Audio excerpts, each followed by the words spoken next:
take refuge in the Buddha. I take refuge in the Dharma. I take refuge in the Dharma. I take refuge in the Sangha. I take refuge in the Sangha. Keeping the palms joined.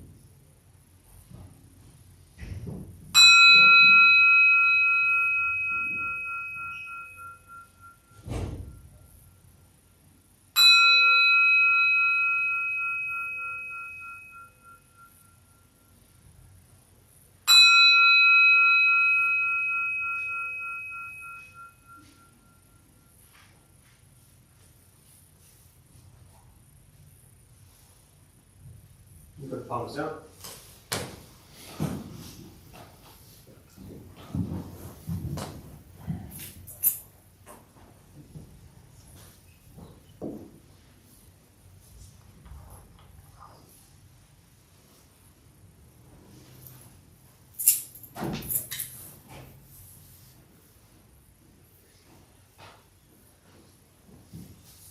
All right, good evening, everybody.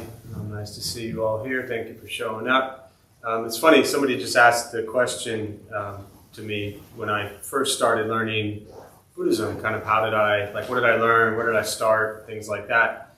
And my answer, which I just wanted to kind of share again here because I think it's very relevant for pretty much everybody who's here, considering we call this Intro to Buddhism and Meditation. But for the record, I've been calling this Intro to Buddhism and Meditation for like 12 years, and there is no advanced Buddhism and meditation, just so you're aware. But my response was that I had, monks and nuns that I learned from, and I put it into my life. It wasn't learning about Buddhism, it was about learning the very basic teachings, which is all I talk about here anyways, the Four Noble Truths, the Eightfold Path, and the Six Paramitas, which I'm convinced if we focused on that in the next hour, you would all have that memorized and know exactly what it is. But then what? What do you have to do? You have to practice it. And so very often with Buddhism, there's this idea that Buddhism is something that you have to learn a lot about, especially, it's this religion, this philosophy. It's 2,500 years old. It came from a place very far away. People all over the world practice it, right? We have Zen cereal now, as if that's not confusing enough for everybody. So there's all these things surrounding Buddhism, and it might seem incredibly overwhelming. Where do I even begin? Generosity, morality, patience, diligence, concentration, and wisdom. Those are the six paramitas, the six practices of the Bodhisattva. Bodhisattva is enlightened being. And the way to end suffering is to work through the six paramitas of generosity, morality, patience, diligence, concentration, and wisdom in your life every day. And that's it. I am 100% convinced you do not need to know anything else about Buddhism other than that. And again, for many people, and this is kind of repeating a piece of what I said downstairs, but for many people, there's often this idea that we have to learn more and more about Buddhism, or even about the Buddha himself. Right? A friend of mine used to say, if the Buddha was never alive, if it was just one big story, one made-up story, and the Buddha never even lived, and it was just Donald Duck saying all of this stuff, it would still be beautiful. So it doesn't matter who said it or who shared it. It doesn't matter what his life was like. It doesn't matter what things were like in India 2,500 years ago. What matters is, can you practice generosity, morality, patience, diligence, concentration, and wisdom in every aspect of your life? You don't need to be in a Buddhist temple for that. You don't need to be in another country for that. You don't need to have a teacher for that. You don't need a master. You don't need to surround yourself with monks and nuns.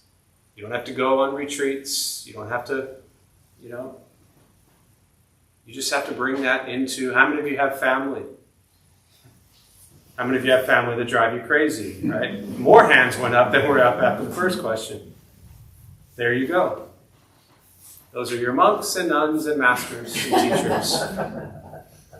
How many of you have jobs that you don't necessarily love, or don't have a job and you're really frustrated because you don't have a job? How many of you have school that's really challenging and difficult? How many of you have relationships that are incredibly challenging and difficult? That's all you need. That is all you need to practice Buddhism. And so for me, Buddhism it's a mirror. It's about learning about yourself. And again, the biggest mistake, I've been saying the same thing over and over and over again, but the biggest mistake I believe people make is they come into Buddhism and they don't want to know about themselves. Which is silly, because the Buddha said that all suffering comes from one place and one place only. And that's where? Yourself. So I would think if you knew that that was the cause of your suffering, that you would want to investigate that you would want to explore that you would want to learn about that. But again, that's the part that people kind of skip. They still get wrapped up in thinking they need to read another book, another teaching, listen to another Dharma talk, go to another Buddhist place. You really don't. I'm trying to save you all so much time, so much money, so much gas. Right? Metaphors in Deer Park are beautiful, but they're far. Watch the nature of your own mind. Around family, around friends, around work, around school, crossing the street, in line at Trader Joe's, getting your coffee that wasn't made properly quick enough. Right? This is where we begin to practice. This to me is Buddhism in daily life. And to kind of wrap up this, whatever it is, the reality is, yes, I do think there's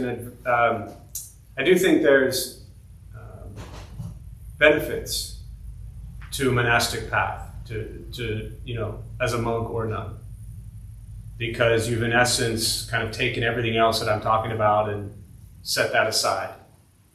But the reality is 99.9% of the people that roam into the Dharma Bum Temple are not going to become monks or nuns. You're just going to continue in some way of life that you've been living, which is beautiful. So if that's the case, then what I'm speaking about is most applicable to you and your life.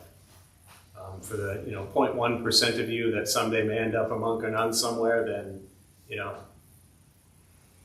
good to go. But the rest of us, we're kind of screwed, so we have to practice and we have to be diligent, which is one of the Paramitas. Right?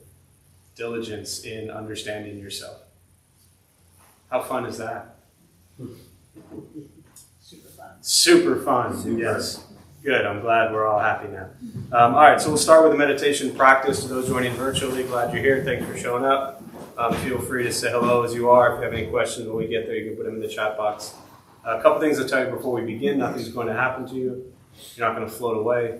You're not going to have any mystical, magical experiences. The mind that races all day long is not going to shut off. Don't judge your practice, meaning don't ask yourself, is this working or not working? Are you doing it right or wrong? You're just going to sit, you're going to breathe. You'll hear sounds inside, sounds outside. This is life. Life is filled with chaos, and this practice is learning to get quiet and still within all of the chaos.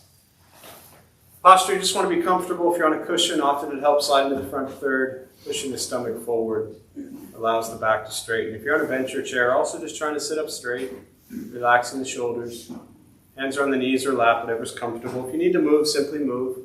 Doesn't make you a bad meditator, it just means you need to move.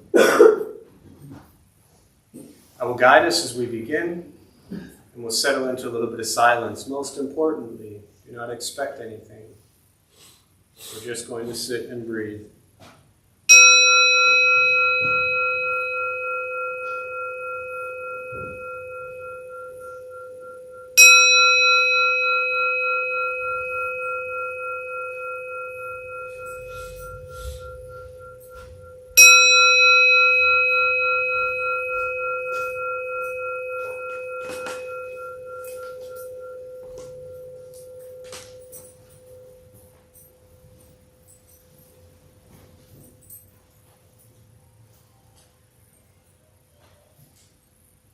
Starting with the eyes closed if comfortable, or slightly open. Mouth is open or closed. We'll start with taking 3 deep breaths, slowly.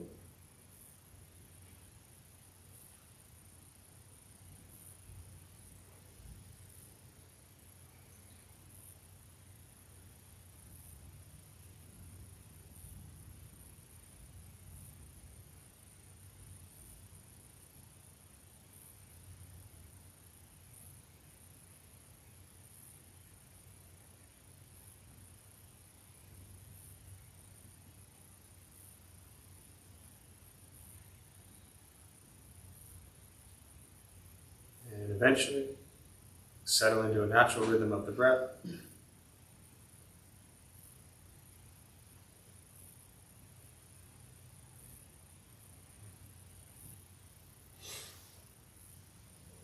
Noticing the mind as it wanders, jumping from thought to thought.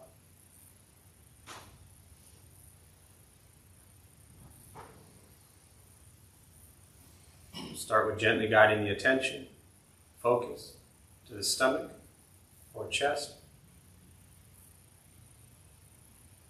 Breathing in, feel them rise.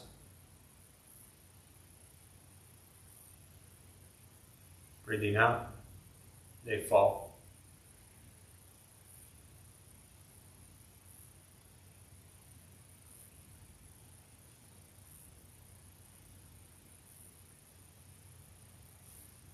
Simply continue this practice,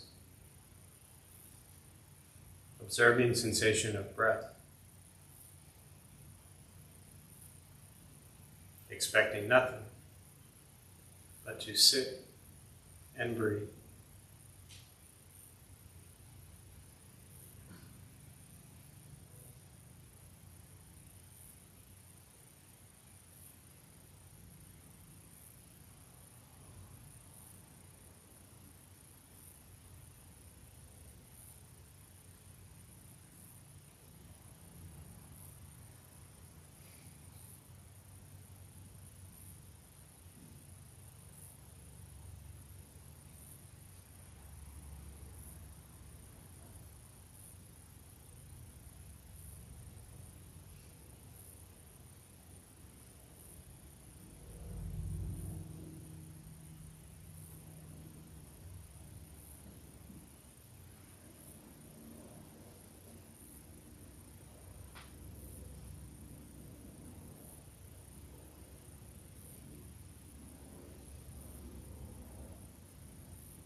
As the mind wanders, lost in thought,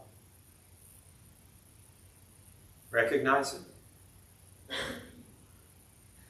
Release that thought. Return attention, focus to the breath.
Where's your mind?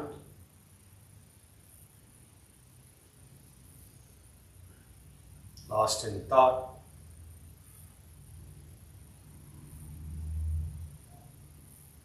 Return to breath.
Letting go of expectations. Letting go of judgments from your practice. Just sitting. Breathing.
learning to be comfortable in stillness,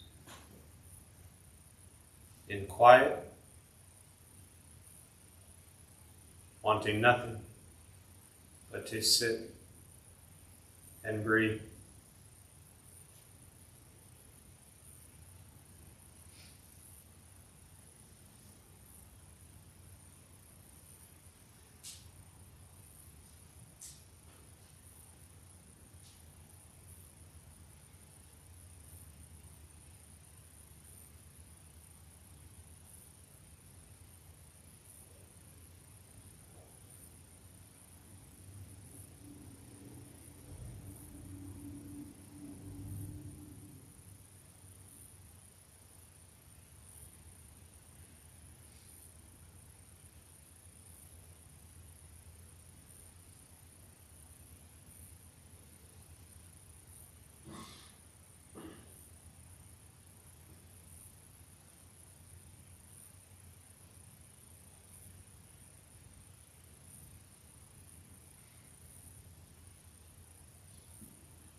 And with the body still, rested,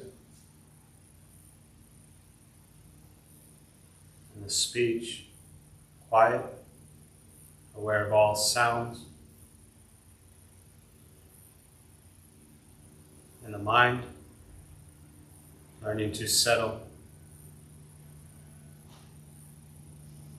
know what it's like to just sit and breathe.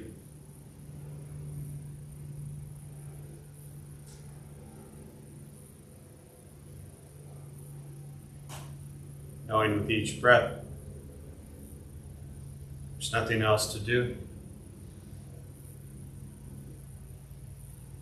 nowhere else to go, and no one else to be.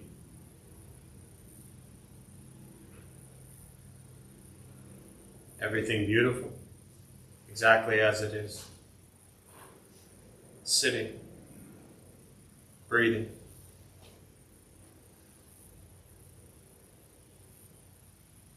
Once again, taking 3 deep breaths slowly.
And as you slowly open the eyes, slowly beginning to move. Most important with the practice of meditation is to recognize how you feel now, immediately after. Compare this to how you typically feel throughout your day. Recognize the difference, if there is one. Ask yourselves how you'd prefer to feel every day for the rest of your life. And realize whatever you feel now, if it's quiet, calm, and still, or a busy mind, racing mind, whatever you're sitting with at this moment, has nothing to do with anything I said. It's nothing to do with how you sit and hold the hands or cross the legs. It's nothing to do with the sounds around us or anything else for that matter. It has everything to do with your own mind and your own mind's reaction to an external condition. This is what the Buddha called pratitya samuppada, means dependent origination. This is the basis of the Buddha's awakening. The word Buddha simply means awakened. He was a human being, no different than any one of us, who began to understand why he suffered, why he got angry, sad, depressed, stressed, anxious.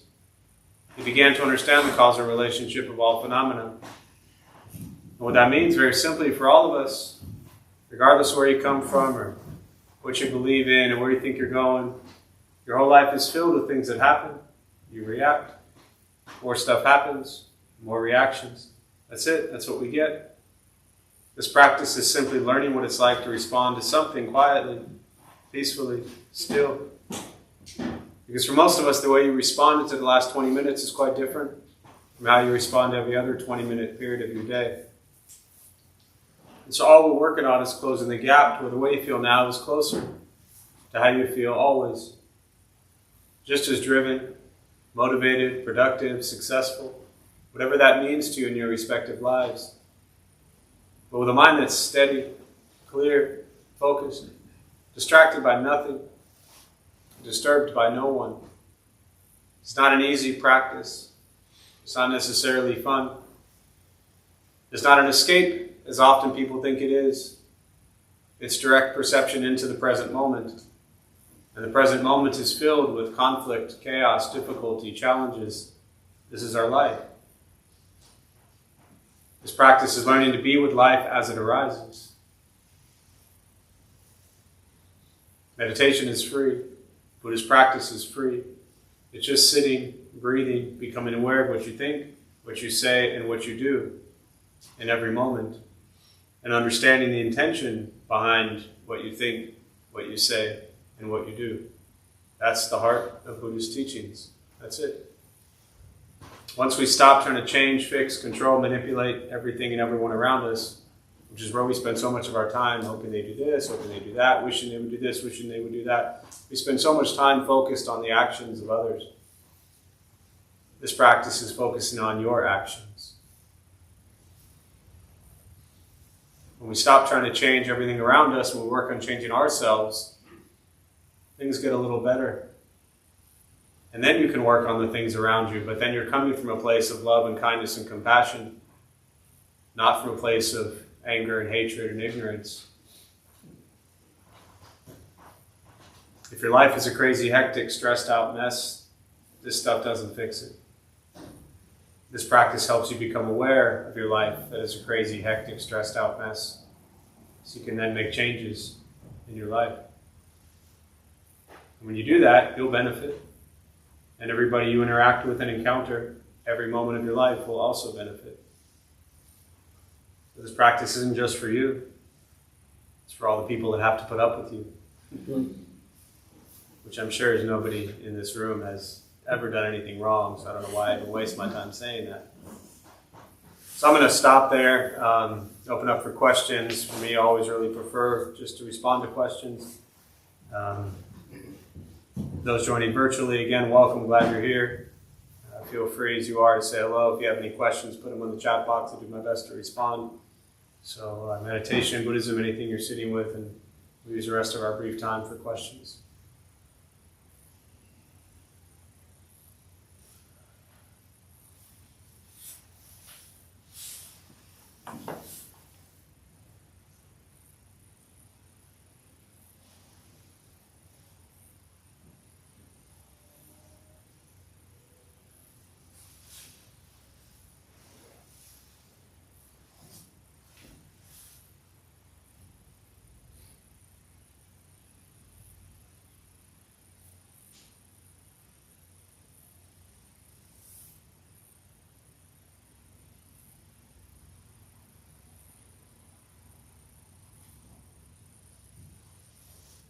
Is transcendental meditation an equal replacement for traditional meditation? So the question was, for those who didn't hear it, is transcendental meditation an equal replacement from traditional meditation? So interesting the way you word that, because you say traditional meditation as if there is a traditional meditation, right? There's 1,000 types of meditation, right? None of them necessarily right or wrong, good or bad. I'm a big fan of finding different types of meditation practices and seeing what works for you. If they make you a kinder, gentler, more peaceful person, then stick with it. There's a lot of weird stuff out there, so if they tell you to do weird things and jump off a cliff and pay them a bunch of money, I would not do that one. But that also doesn't mean that paying a bunch of money for meditation means the meditation is bad. Transcendental meditation is pretty expensive, but it doesn't mean that it doesn't work. You know, it became popular in the 60s, and Maharishi and the Beatles and all that kind of stuff, and you get like a secret word and all that. And I know lots of people, I shouldn't say lots, I know enough people who've done it at some point over the last 10 years, and also people who got introduced to it, 40, 50 years ago. And for them, it's been a beautiful practice. Some people have to pay a lot of money and get a secret word just for them to be able to do it. And if that's what works for you, then rock it. But I don't like to compare meditation practices as if one is better than the other. If somebody tells you this is the way and the best way and the only way, that's the one I would never do. Or the person I would never learn from. You like different food, different movies, different people. Meditation is the same way. So I wouldn't get wrapped up in a traditional type of meditation. Buddhism typically looks at what we refer to as insight. Meditation is vipassana, kind of investigating thoughts, sensations, bodily, sensations. And really the Theravada practice of Buddhism, which is of the elders, kind of the old school teachings of Buddhism. You really look at insight, vipassana practice. And then you have shamatha, or in the Anapanasati Sutta, they talk about sensation of breath. And that's really where the Chan or Zen practice comes from. So in Buddhism, you have kind of those two types. There's variations, because then you get into Tibetan practice. You get Tonglen and all kinds of, cool guided imagery and things in Tibetan Buddhism. So there's so many types out there.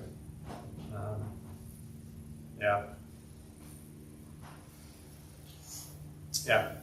How do you balance having goals and aspirations with reducing or managing desire as like the source of suffering? Sure. So the question was, how do you manage having kind of motivations and goals? How do you manage that with desire as the root cause of suffering? Are you relatively new to Buddhism? Yeah. So Buddhism 101, you open up your first Buddhist book as an example, and you're like, okay, desire is the cause of suffering. It's like, well, that sucks. Because I got a lot of desires. So how am I going to deal with this? Which is obviously the nature of your question, so I appreciate it. And it's important to understand first and foremost that the Buddha taught, I'll just say this first, there are healthy desires, healthy cravings. So this kind of blanket idea that all desire leads to suffering, you have to kind of break that down a little bit and look at what is the intention behind the desire, what is the intention behind the craving. I'll come back to the goals in a minute here. But first and foremost, he taught that there are healthy cravings, healthy desires. So without the desire to suffer less, we would all continue to suffer more, right? People come here for a million reasons, but at the kind of bottom of all of it, at the foundation of all of what leads most people to meditation, Buddhism, or any spiritual practice is they want to suffer less. They want to be happier, healthier, more peaceful. That's a beautiful desire to have. That's a beautiful craving to have. Now, without giving any examples, do you have any other desires or cravings in your life that are maybe not so healthy? The answer to that would be yes, right? As does everybody in this room. So that's for us to figure out what is the intention, and this is really at the heart of your question, what is the intention behind the craving and desire? What is the intention behind the goals, as you say, right? Career goals, aspirations, educational goals, whatever they are, relationship goals, money goals, house goals, car goals, whatever. What is the intention behind it? And then you just have to ask yourself the second cause of the second noble truth. The first is, again, alongside what you already read, you would have read the first noble truth, which is life is dukkha, suffering, right? Also sounds pretty miserable. So it doesn't mean all of life sucks. It just means we're going to suffer a lot. Traumatic, heavy, death, loss, trauma, and also like silly things. Your lattes made the wrong way. You're stuck on the 805 at 5:15 and you're pissed off, even though you're always going to be stuck on the 805 at 5:15. That for some reason you're stuck again and you're still pissed off. Your sandwich isn't made the right way. This is also dukkha. This is also suffering. Those are the things that we tend to suffer from most of our day. The heavy things, they come into our lives and they always will. But they don't tend to be every single day. Most of the things that piss people off every day are the little things. The meaningless things, the things that a week from now won't even matter because you'll have a whole other week's worth of things that don't really matter to be pissed off at. But the second noble truth, back to your question, is the cause of suffering. And this is our greed, anger, and ignorance. So when asking ourselves the intention behind the desire, the goals, the aspirations, whatever they may be, is it coming from a place of greed, anger, and ignorance, or we overcome greed, anger, ignorance with generosity, compassion, and wisdom? Or is the intention coming from generosity, compassion, or wisdom? So there's really no one that can answer that question other than you. Is honestly looking at what is my intention behind this? Is it driven by, and for me this has always been the practice, is it driven by my ego, by my pride? That I want the money and the house and the cars and the clothes and all the stuff because I could say like, wow, look at me, I'm cool? Or did it really do anything for me? What was the reason behind it? Was I doing it because it was kind and gentle and going to be beneficial to the world? Or was I doing it because I just wanted to say, look at what I accomplished? To make friends or family proud while people make themselves miserable trying to get a bunch of shit they don't need and they just throw it away and buy more the next day. So the intention is really up to each individual to honestly ask themselves why. And then absolutely have goals and aspirations. But are you going to achieve all of them? No. And when you don't, how are you going to feel? So a lot of the suffering that comes from the goals and aspirations isn't even in the goal and aspiration. It's in Buddhism what we call the attachment to the goal and aspiration. That if we don't get it, we're miserable. Or if we get it, we don't appreciate it, and then we want more. So I'll pause there, but does that help? Make sense? That does. Yeah. So it's good for all of us with anything you do. From the moment you wake up to the moment you go to sleep. Everything you do all day long, ask yourself, what is the intention behind this action? And just be honest with yourself. Not in a judgmental way, not in like a, I'm a terrible Buddhist type of way or a terrible person. Too many people get wrapped up in that. They read Buddhist stuff and they're like, they read some Pema Chodron book about being all loving and kind, and then they go out and they treat people like crap. We're all a work in progress, right? As Shunryu Suzuki used to say, you're all perfect exactly how you are, and you all could use a little improvement. So, as you're investigating the intention behind it, we don't want to default into this kind of judgment mode of, oh, I'm so terrible because I'm greedy. We're all greedy to some extent. The question is, how greedy are we? And can we work through some of that so we can be less greedy? So, what else? I have a question. You said Buddhism 101. Yeah. If we did want to look into, just like a basic Four Noble Truths, Eightfold, like just the basic concepts, like is there something you recommend? Google. No, I'm being serious. I'm trying to get off the computer or the phone. Like, is there a book that you recommend? The best intro to Buddhism book out there that I always recommend is called Lotus in the Stream. It's out of print. You can get it on Amazon. It's out of print because they eventually had somebody else translate it, so they did it in a new kind of version. But the first one was done by, at the time, he was like 50 years old, dude from Iowa. He had a really good understanding of Western culture to some extent. And the book itself is all the basics, kind of coming back to your Buddhism 101. Four Noble Truths, Eightfold Path, Karma, Rebirth, Dependent Origination, how to study Buddhism, all those kind of basic teachings, and each chapter is like 15 pages. You could read that book and then spend the next 10 years just practicing what's in there. Yeah, Lotus in the Stream. Yeah. Yeah. So there was a book that was recommended here, I think that's last year, was Suzuki's book, Zen Mind Being. Yes. Right, and I've really benefited from that tremendously. I'm very confused about one part. Great. Only one part? You're only confused about one part? Probably more than one. Go ahead. The one part that confuses me most, let's say it that way. Yeah. So he talks about the concept of the big I versus the little I. And like, how does that work within the concept where no self is also a part of it? Yeah. So, as with anything around Buddhism, anytime I comment on anything Suzuki Roshi teaches, just like put that with a huge asterisk that says, I'm just an unenlightened, ignorant fool giving you my best guess at what Suzuki Roshi is actually talking about, right? Which is funny because I just talked about this, I think it was either Saturday or Sunday, but big mind, small mind, you often hear it referenced as well in Buddhism. And let me start with your comment about non-self. So, again, for those who might be newer to Buddhism, there's this teaching of non-self. And when you hear the word non-self, right, it's the same thing. I think there's a chapter on non-self in that book as well. There's this idea that, like, well, we're not here. No, we're here. We're just here completely differently from how we perceive ourselves to be. So we get these names, we have this body, and we start giving them meanings and labels and judgments. We tell ourselves stories about ourselves. Our story changes. We ask 10 people to describe us. They describe us 10 different ways. So who is that permanent self? The idea behind Buddhism and non-self is that there is no permanent self. There's just moment-to-moment experiences over 1 trillion years. And yet we give Jeff a name and we think that's Jeff and that's it. But there's no permanent self. Each of us is every moment changing and changing and changing. Every single moment we're experiencing something for the first time. Every single moment the rest of your life, you will experience every single moment for the very first time. That sums up Zen mind, beginner mind, and then everything else that goes into it. So this idea of big mind, small mind, or big I, little I, for me it's always been, I draw a parallel to, in the Eightfold Path you have correct views, thought, speech, action, livelihood, effort, mindfulness, and concentration.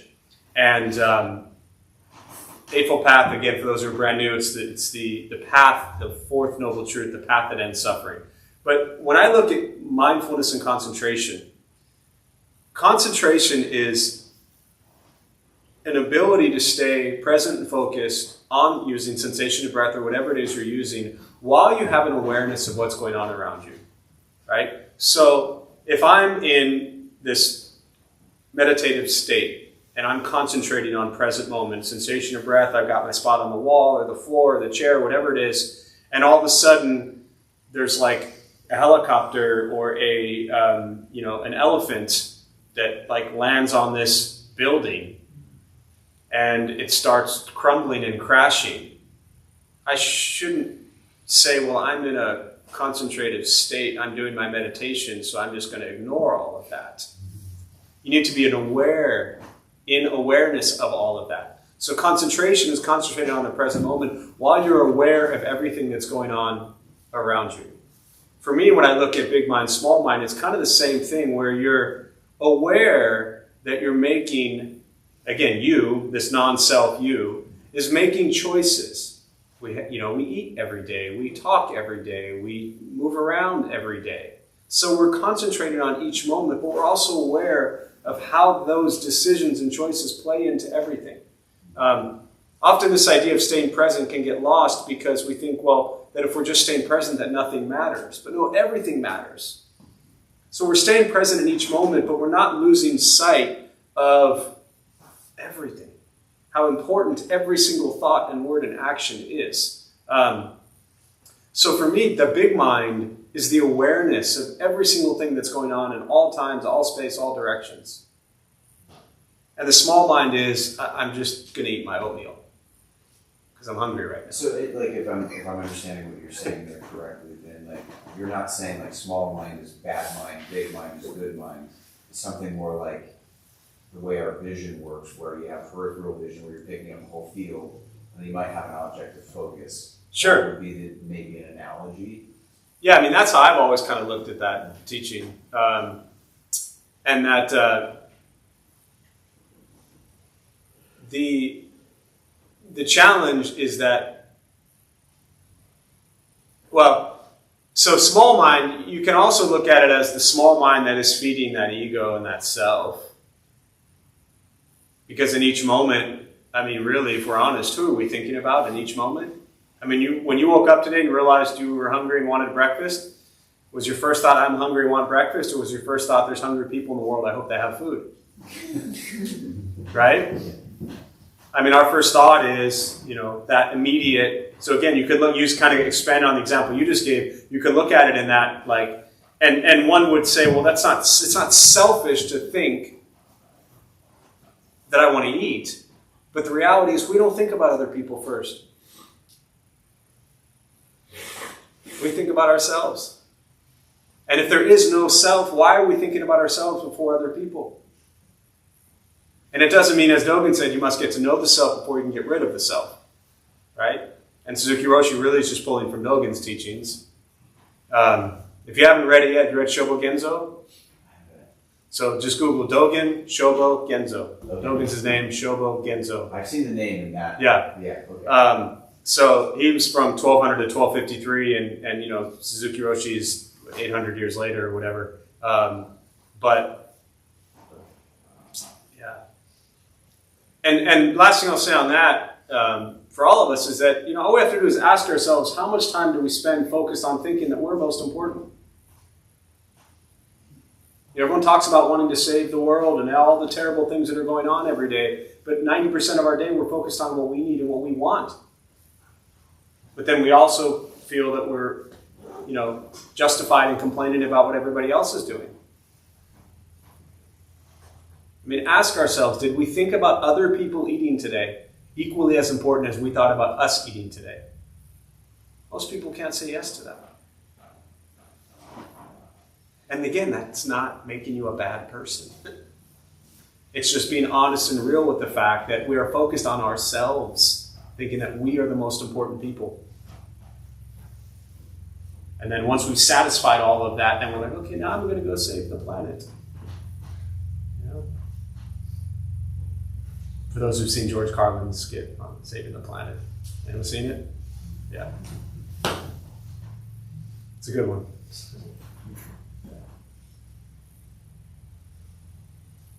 He ends up saying the planet will be fine, it's the people that are the problem. What else? there's a question here. What, if anything, does Buddhism say about action or activism in the presence of injustice? It says do it. There's a Thich Nhat Hanh, the great late Vietnamese peace activist, Buddhist master, Zen priest, Zen monk, walked alongside Martin Luther King for his work around racial injustice. Martin Luther King nominated him for Nobel Peace Prize back in the day, but he kind of coined the phrase engaged Buddhism. And for me, the Bodhisattva practice and Mahayana school of Buddhism, it is absolutely looking at all of the injustice in the world, all of the inequality, and fighting passionately, aggressively, and as much as possible. But the key here is to do it, as I mentioned earlier, without anger and hatred in your heart and mind. That's really hard. Well, nobody said this shit was easy. Yes, it is really hard. And that's the first step, is recognizing, like, yes, this is hard. But the challenge is to be able to recognize that as you're fighting against what you see as injustice, and keep in mind, if you see something as, it's always easier talking to a person than like a little dot on the thing, but if you see something as unjust, what do half the other people see it as? Just. It's wild because I do environmental advocacy, and so I'm so glad I started coming back to Temple because I'm angry. Yeah. Fierce. No, I appreciate you sharing that. And so of the three things, I need to focus on anger. And Yes. not be so pissed off Yes. at the world. And Yes. people. Because the question that to ask, not to answer right now, but to ponder over the next 6 months and 6 years is, as we are so angry, don't answer this, but how is that healthy? It's not, which is why you said you're glad you're coming back to it. That's why I'm here. Yeah, that's why we're all here, right? I mean, it wasn't about the environment, but anger is what brought me into this practice 20-something years ago. And we recognize that anger, it's destroying us. So while you're fighting to save the planet, you're destroying yourself with the anger that you have towards the people that you see are destroying the planet. And the only one who's going to get destroyed is you. And then you can't save or fix or help anything. So this is not an easy path or journey, but the Buddhist teachings around overcoming anger is with compassion. So the practice is to begin to pour compassion into, what's your name? Sorry. Stephanie, is to pour compassion into yourself and into others. And instead of focusing on all the people and places and things that you're angry at and that you hate right now, focus on all the people and places that you love. And add compassion there. Because if you focus on, if you have 24 hours a day and 20 hours is focused on compassion, then you got 4 hours to focus on anger and hatred. And that's better than what you're probably doing right now. And then slowly in time, the practice is to be able to see those that you hate and sit with them and listen to them and try to understand them and realize that they also were babies. They didn't come in thinking what they thought. Somebody taught them that. They were cute babies. They were cute babies. Man, you're so angry. You should come here every single day. I just have a wicked sense of humor. I'm just going to send you cute baby pictures of all the people you hate. Of all the people you hate. Because the truth is, without, all the people that you hate were cute babies that somebody loved and cared for. And they needed people. And they were taught certain things. And those are things that you don't agree with. And those things were conditioned in their hearts and minds over and over and over again. And now you just see them as old people that you hate. Probably old white people. Mostly men, yeah. Yeah, mostly white male. Yeah, yes, yeah. We're the old white men, we're the worst. Mm-hmm. Seriously. No, I know. Yeah. The privilege is no joke. Right, So- that's what I'm getting at. Yeah. You said it. Yeah, but the anger only hurts you. I really appreciate reinforcement of compassion to myself right Yeah. now, because I don't do that. Yes. Yes. So I really appreciate that. Yeah, for sure. And so kind of not back to it because it's really the same thing, but to the question about activism, to me, the Buddha was an activist. He was incredibly rebellious. He rebelled against his life as a prince. He rebelled against his family. He rebelled. Dad wanted to be a king. He said, "Peace out, I'm leaving. I'm going to go become a peaceful monk." A king and a monk are two different things. So the Buddha's life was a rebellion against everything and how he was raised. And he was an activist. I mean, he spent 45 years walking around trying to teach loving kindness and peace. Yeah, big fan of it. Do it. But do it without anger and hatred. What else? Well, isn't anger though what drives you to make change? Like, I'm having a hard time. Like, anger and hatred seem like two different things to me. It's like you're not going to do anything about something if you're not angry about it. You know what I mean? I understand your question, but the question is, as you learn this stuff, and it's great, watch how quickly the mind will justify our emotions. Because in essence, I mean, you've been here now twice, so I can pick on you and feel totally comfortable that you'll still come back, right, after a second time. Watch how quickly, not just with this, but with everything, the mind will default to what it's always done and justify. Because that's in essence what you're doing, which I've heard a million people do, is trying to justify why anger is okay. I'm not suggesting that your views of actions should be liked, or that you should be hugging them or patting them on the back and saying, "Yay, good for you." What I'm suggesting is exploring the anger. You can dislike actions without hating them. I'm not saying this is easy, but saying to Stephanie the same thing, that I understand that the anger, that emotion is what's driving change. But the only one who's being destroyed by the anger is you, not the other person or people that you're trying to change.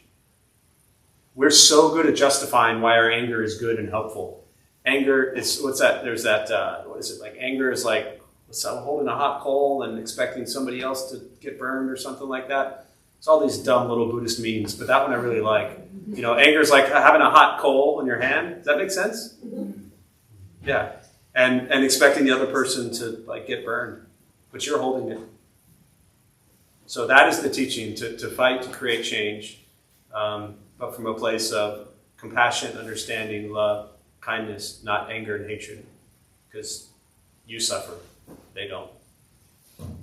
They're totally fine. Your anger's just hurting you. Yeah.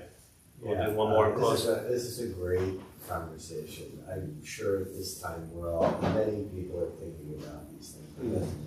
Thinking about a lot, and I was actually on vacation with my best friend who I found out doesn't vote the same way I vote. And it is interesting. The next day we got, and he made some comment about that. I said, "Yeah, I think you're a dumbass, but I still love you." And we gave each other a hug. We kind of laughed about it. It's, I think maybe for sure.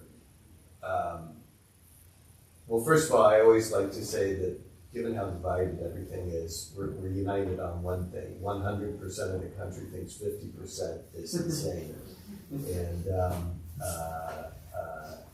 I'm just cautioning you here because we don't do politics, we don't do religion in here. So I'm just cautioning your comments now. I'm just agreeing. Yeah. Everything is conditioned, as you said.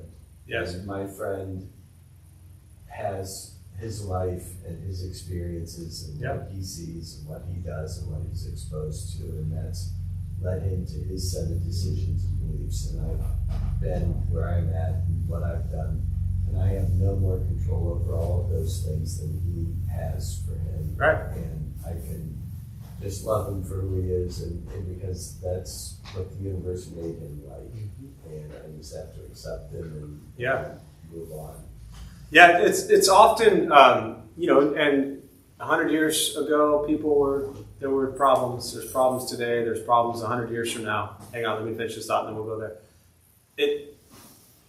it's important to understand that so many people walk around with anger and hatred in their heart, and yet don't necessarily want to recognize that they themselves have done so many things to harm other people and places.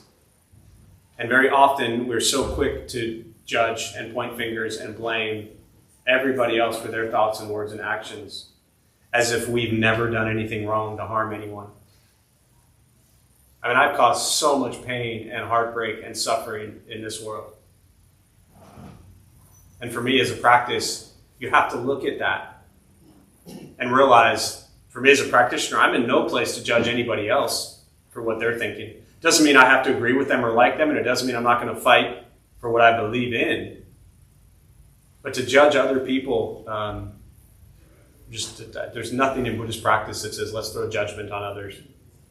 Let's work hard. Yeah, go ahead, and then we'll close. My observation has been that people are angry and fearful, and that's what guides a lot of their emotions, Sure. and feelings. Sure. And it's not correct, but that's how they see it. Yeah. That's what I And find. I mean, this anger and fear. I'll close with this thought. To really bring it back to, I think, one of the most important fundamental Buddhist teachings, which is the understanding of impermanence, and that everything is changing always. Always. Our thoughts are changing. Other people's thoughts are changing. Our words are changing. Other people's words can change. Our actions can change, and other people's actions can change.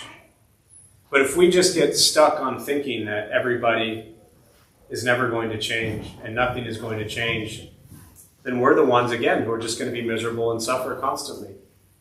So for me, the Buddhist teachings on impermanence is really beautiful because everything is always changing. And this ties into the non-self, that if we're always changing, how can we be this one person or place or thing? And when it comes to these emotions that arise, during very heavy times in your life, understand that those emotions as well are impermanent. And those emotions will change. And again, just watch yourself, how you behave all day long, because that's in essence, I think, what the Buddha was teaching. It's like a parent teaching a child how to behave. I mean, that's in essence what the Buddha was doing to monks and nuns and to disciples, was teaching them how to behave, how to act. They had 227 to 311 precepts. He taught moral, ethical conduct and behavior. And yet we often overlook all of that and we just throw judgment on everybody else, but we're not holding ourselves to accountability. Why? Because we think our views are correct. And since you're so stuck in thinking your view is correct, you don't have to change. That's the thought most people have. Well, my views are right, so I don't have to change at all. Everybody else has to change. That's the ignorance.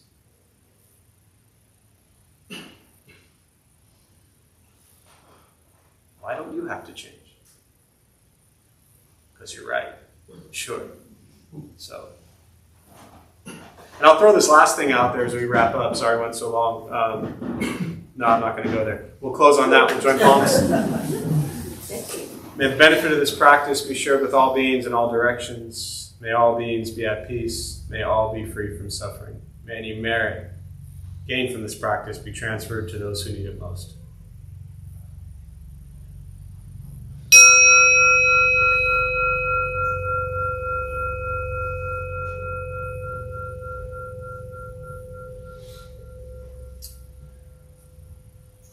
So before you all head out, our Dharma Bum host Hazel, you doing the announcements? Yeah, has some announcements for us.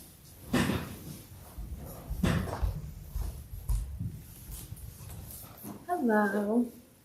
We opened the Dharma Bum Temple 18 years ago to introduce Buddhist practice to those who show up. Those who lead are not nuns, monks, gurus, masters, or teachers, and are not looking for students. They are simply practitioners sharing their interpretation of the practice. Every night we have different classes led by different people from various Buddhist traditions.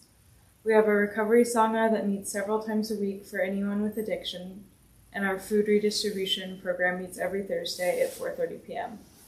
We have classes and programs every day, and everything we offer here is always free. The full schedule is on our website and posted in the entryway above the shoe rack. We have a lending library. If you see a book you like, feel free to borrow it and then bring it back whenever you're done with it. Please straighten your seat or cushion before you head out. If a few people could stay to close and latch the windows, that would be helpful. Thank you for being here. We wish you well and hope to see you all again.